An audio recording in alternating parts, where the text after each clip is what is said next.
Alors, mes chers amis, pour ce nouveau cours de Torah aujourd'hui, tout d'abord, j'espère que vous avez tous et toutes passé un bon Shabbat, que vous y avez puisé les forces nécessaires pour entamer tous ensemble cette nouvelle semaine d'études de Torah, dans l'unité, je l'espère, dans la joie. Une semaine qui s'est ouverte ce soir, Baruch Hashem, du côté de mon amie Virginie à Achoma, dans un quartier de Yerushalayim, avec un shiur de Torah donné par le Rav Shmuel Timesti, Rav Shmuel Timesti, qui vient d'Ashkelon et qui nous a donné un superbe shiur de Torah sur Rabbi Akiva et ses 24 000 élèves. C'était un shiur incroyable parce que ça nous a fait remonter aux sources de l'histoire avec trois périodes bien précises qui sont toutes les trois liées entre elles. La première période, c'est celle de le viol de Dina par Shrem, fils de Hamor, et la vengeance par la suite de ses frères Shimon et Lévi sur le peuple de Shechem.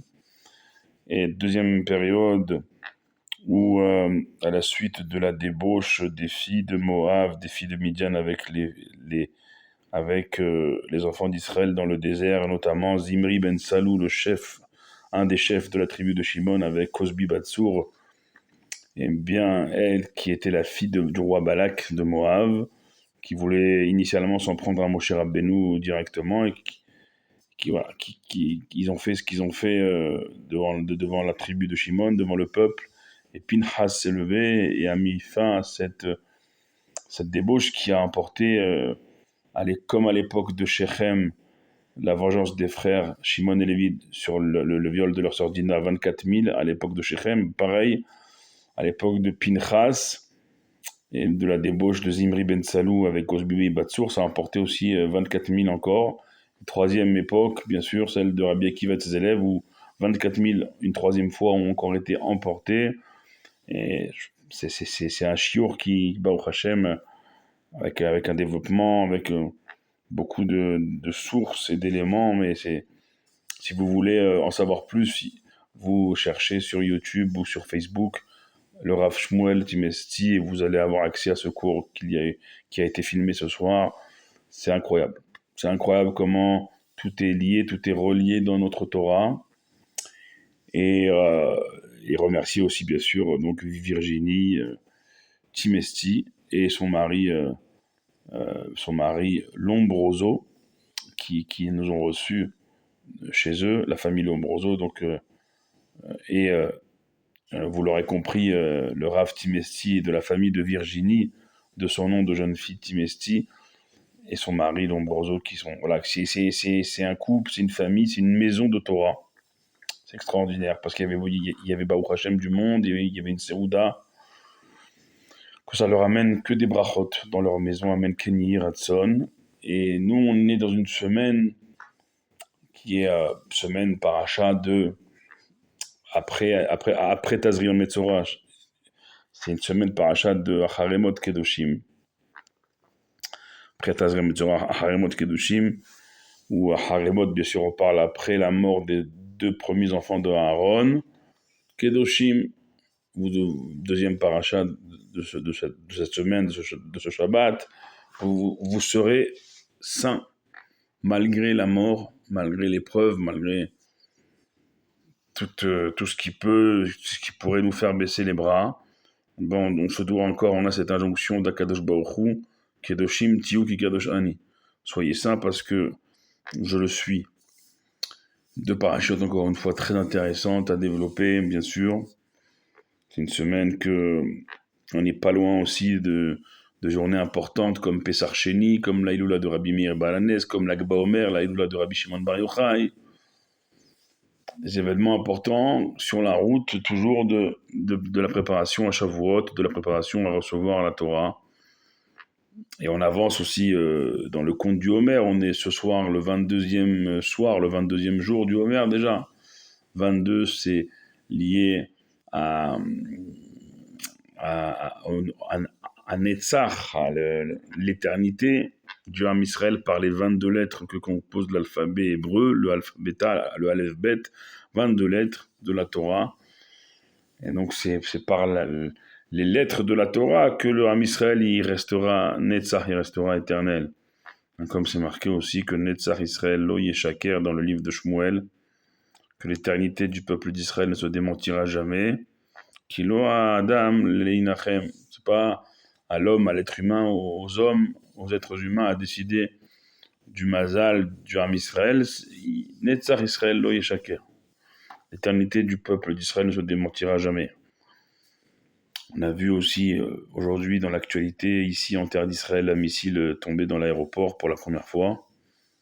Et également dans le sud d'Israël, des inondations après les incendies autour de Jérusalem la semaine dernière. Et justement, en arrivant au cours de ce soir, chez notre amie Virginie, on s'est fait la même réflexion. Ces derniers temps, en terre d'Israël, c'est comme si on rejouait les 10 plaies d'Égypte, la grêle, le feu. Voilà, c'est... Alors, bien sûr que, bon, ça a, pour quelques jours, provoqué qu'il n'y a plus de compagnies étrangères qui arrivent ou qui partent d'Israël, mais ça va, on espère, rentrer dans l'ordre, même si, voilà, encore une fois, ça nous rappelle incessamment que nos ennemis sont toujours là. Shabbat matin à Jérusalem, chez mon frère, on a été réveillé à 6h30 du matin par une azaka, comme on dit ici, une alerte de missile lancée encore une fois depuis le Yémen. Mais on reste chazekim, on reste fort. Parce que l'histoire et le destin d'Israël se jouent ici. Et on le ressent ici à chaque mitzvah que nous faisons, à chaque tefila que nous prions, chaque pas que nous faisons. Des fois, je marche ici à Yerushalayim, en Eretz Israël, partout ailleurs, et je me dis, mais Moshe Rabbeinu lui-même n'a pas eu le srout, le mérite de marcher en terre d'Israël, Kula, du nord au sud, du sud au nord, comme nous on marche ici, chaque jour. C'est un srout, c'est un mérite, on sait, on sent que l'histoire, elle se fait là. Elle se fait là. Il n'y a pas d'autre... il faut... Je suis pas délégué d'agent juif, mais malgré les difficultés, il faut venir ici. Le baït du Ham Israël, c'est ici. La maison du Ham Israël, c'est ici. Ici, c'est pas une Torah de Galout, c'est une Torah de Géoula. Torah on vit déjà les prémices, les premiers temps de notre délivrance. On est d'ailleurs après Pessah et avant Shavuot, c'est comme un grand Chol HaMoed entre les deux. C'est pour ça que le 7e jour de Pessah, on n'a pas dit Shechianu, comme on le dit à Shmini Atzeret, clôturant la fête de Sukkot.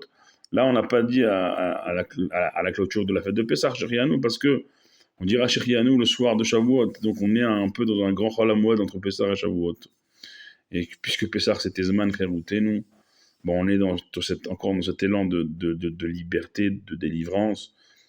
Et on espère arriver à Shavuot dans la cour du 3e Beth Amikdash, ici à Yerushalayim, avec Mashiach à notre tête et la résurrection de tous nos chers disparus, pour ne plus jamais les quitter. Amen, Kenny Ratson. Et que c'est incroyable ce qui se joue ici, mes chers amis. Et c'est armé de tout ça, que non seulement on commence une nouvelle semaine, mais que on progresse. On sent la progression. Comment on sent la progression? C'est en étudiant la Torah. Une Torah de vie, une Torah de chesed, de bonté, de chassidout, et de shodot, et de secret. Parce que c'est comme ça que on peut sublimer nos semaines et nos parachiotes. Sinon, c'est ça nous... Comment, en fait, capter aujourd'hui nos entourages? Eh ben, c'est Yubé Hadashim, c'est un titre d'un des Mahamarim du Rabbi, qui dit faire à nos yeux, que ce soit à nos yeux comme des nouveautés, comme des nouvelles choses à chaque fois. Et ben, au Hashem, c'est pas les Chidushim, c'est pas les nouveaux commentaires sur la Torah qui manquent, sur les parachutes qui manquent. Et le tout, c'est de transmettre, c'est pas seulement de dire, voilà, de la facilité, j'ai écouté un cours, même le mien, que vous écoutez en vidéo, c'est pas ça la vraie étude. Je le dis sur mon cours uniquement, je le dis pas sur les autres, je me permettrai pas. Mais le vrai limoud, c'est de s'asseoir, d'ouvrir un livre, se casser la tête, au moins sur la traduction des mots, ensuite la compréhension des commentaires, et ne pas le faire seul, comme je le fais actuellement devant vous, mais le faire en chavruta, minimum 2 personnes qui se font face et qui échangent et qui se cassent la tête ensemble et qui se contredisent. Et de là, on ressort une fierté unique. Fierté unique, c'est-à-dire de sentir qu'on a percé des secrets et qu'à deux, on s'est rendu meilleur. Et c'est ça, on les arrive yom chazak. Qu'un frère, il puisse dire chazak à un autre frère, son frère, qu'on puisse avancer comme ça. Que maintenant, au Hachem, il y a des shiurim pour tout le monde, dans toutes les langues, pour tous les publics. Au Hachem, il y a des rabbanim, il y a des rabbanites aussi, des rabbaniotes, des, des, des, des, des femmes rabbanites qui donnent elles aussi de leur temps, de leur énergie, de leur étude, de leur savoir.